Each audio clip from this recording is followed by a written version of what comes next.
let us continue our discussion on this assay diagram. This assay diagram is so peculiar that it captures the prerequisite relationship among courses. So these set of courses have to be done prior to courses like data structures, design and analysis of algorithms, and so on.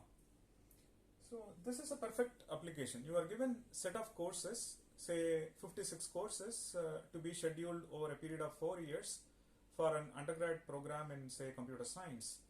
And what set of courses should go into semester 1 and what set of courses should go into, say, semester 4, and things like that can be captured via assay diagram. And how do we do this? First, we identified courses for which no prerequisite at all, meaning they are the fundamental courses, something like discrete mathematics, digital logic design, and principles of communication, and so on. The next set of courses like data structures, computer organization, digital signal processing, and for them these courses act as a prerequisite. And courses like, say, image processing, you get to see that discrete maths, data structures, and digital signal processing, they act as prerequisite for image processing, in the sense that an arrangement of courses ensuring a prerequisite relationship between courses is captured via assay diagram. So this is a perfect relationship, and there are other applications as well. You want to schedule, say, set of tasks, and there is a constraint that the job or task TI must have been completed before scheduling, say, TJ. And if that being the case, so naturally you will have TI scheduled first followed by TJ, in the sense that there must be an antisymmetric arc from TI to TJ in the underlying assay diagram. Okay, and once you have these assay diagrams, one can bring in other interesting properties, special elements, all that we shall discuss now. So assay diagram can be of any type. For example, this is an example of assay diagram. This is also an example of assay diagram. And you may find assay diagram like this as well.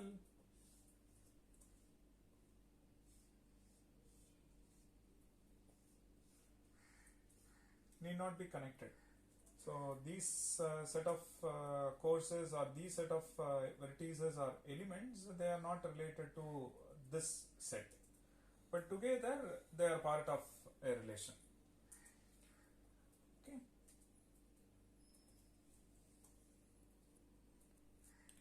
Let us define some special elements in an assay diagram. So consider the simplest assay diagram.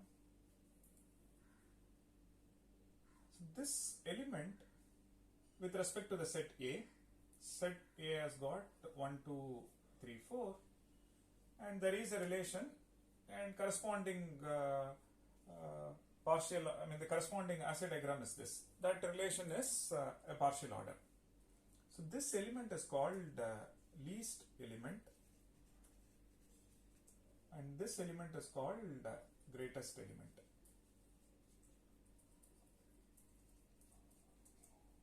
So remember, set is 1, 2, 3, 4, and the relation has got reflexive pairs, antisymmetric pairs, and all that. Okay. So this least element is for this poset. For the set A is 1, and greatest element of A is 4. Most importantly, least and greatest element both are unique, which means suppose my assay diagram is something like this.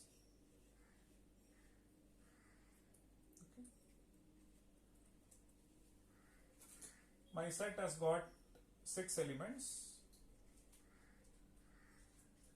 Now you ask for least element of A. Least element of A must be unique. So this one there is no least element, because it's a linear arrangement or an arrangement of vertices in such way that for the set, when I say least, all other elements are above that. All other elements are above that, which is why this is least. So you are arranging the vertices in such way that this element, we call it as least element, it comes first and all other elements are above that. And one cannot have more than one least element.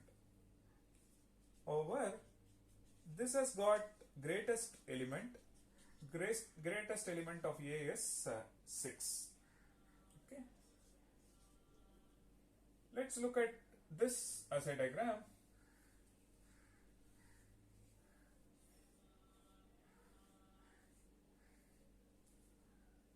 So things like this element is least and this element is greatest. You see that all other elements are above this and there is no other element above this. So that's the definition of greatest. Since greatest also unique, if you have assay diagram like this,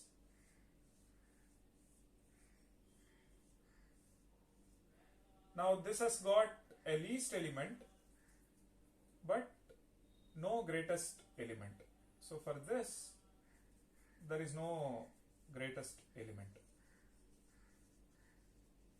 The reason is these three are at same level. When I say an element is greatest, all other elements are below that. But if you say this one is greatest, these two are not below this. They are at the same level as that of this. So which means when you draw assay diagram to say that least element exists or greatest element exists, the diagram must look like this. In between it can have any structure, but the topmost element and the bottommost element, they both have to be unique. One cannot have more than one element at the top or the top level, and similarly one cannot have more than one level at the bottommost level. So that tells you that here is an element with respect to all other elements, this is listed first. Here is an element with respect to all other elements, it is listed at the top. Every other element is below this. Every other element with respect to this is above this. Such an element is called greatest element, or with respect to this it is least. So remember, least and greatest elements are unique. There are examples where you don't find least element. There are examples where we don't find greatest element. There are examples where we don't find neither least nor greatest. So no least and no greatest. And this we find with respect to the set, with respect to the underlying set. Now one can talk about least element, greatest element for an arbitrary subset of this assay diagram. So choose a subset B and of A, and can I talk about least and greatest element, which we shall see next.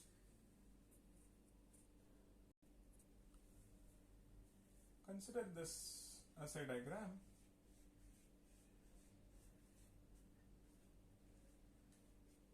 Now least element of A is 1 and greatest element of A is 5. Now one can talk about least element of some subset of A. Let's fix B to be some subset, say 2, 3, 4. What you do, you extract the sub-assay diagram corresponding to 2, 3, 4. Then what we get is 2, 3, 4. Then for this least element is 2 and greatest element of this is 4. So we just focus on those elements and then we talk about least element, greatest element and so on. Okay. So let's talk about B to be, say 1 and 5. You extract that alone, you have 1, on top of it you have 5. Please note there is an implicit arc connecting these two, which means they are ordered with 1 being down and 5 is above 1. Okay, which means one can talk about least element of B, which is 1, and greatest element is 5. Okay,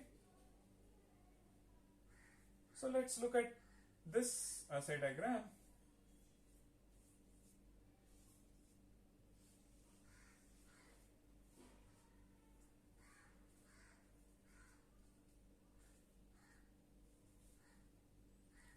So let's look at the set A itself. We know that there is no least element, there is no greatest element. Let's consider the subset B to be, say 1, 4 and 5. If you extract the corresponding assay diagram, then what we get is a linear chain. So for this one is least and this one is greatest. If the subset turns out to be, say 1, 2, 4, 5, then the corresponding assay diagram is 4, 1, 2 and 5. So there is no least and this one is greatest. If the subset turns out to be, say 6, 7, 8, then the corresponding assay diagram is just 3 isolated vertices. So there is no least, no greatest. So the essence is this: you have set of courses and depicting, say, prerequisite relationship. Now you pick a subset of courses and you ask which course is the least one, which course is like a fundamental course for all other courses. When I say for all other courses, the least element has to be unique. And which is the course which is at the top. Every other course is below that. And if somebody has done this course, there is nothing above that course. And that's the ultimate course in computer science. So something like that. And there are no other courses on par with that course, which means that course has to be at the top, that element has to be unique, which we call it as greatest element.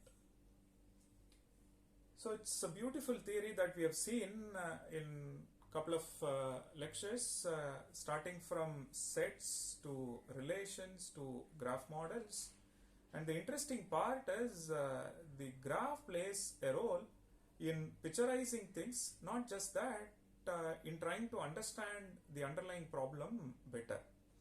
And the interesting properties that we had in the context of relations, we were able to bring in to graphs, and then we discovered many other interesting properties in the context of graphs as well.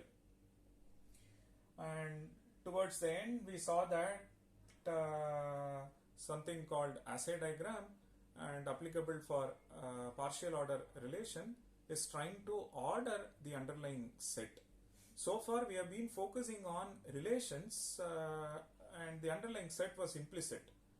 But partial order relation ensures the underlying set can be ordered in a specific way.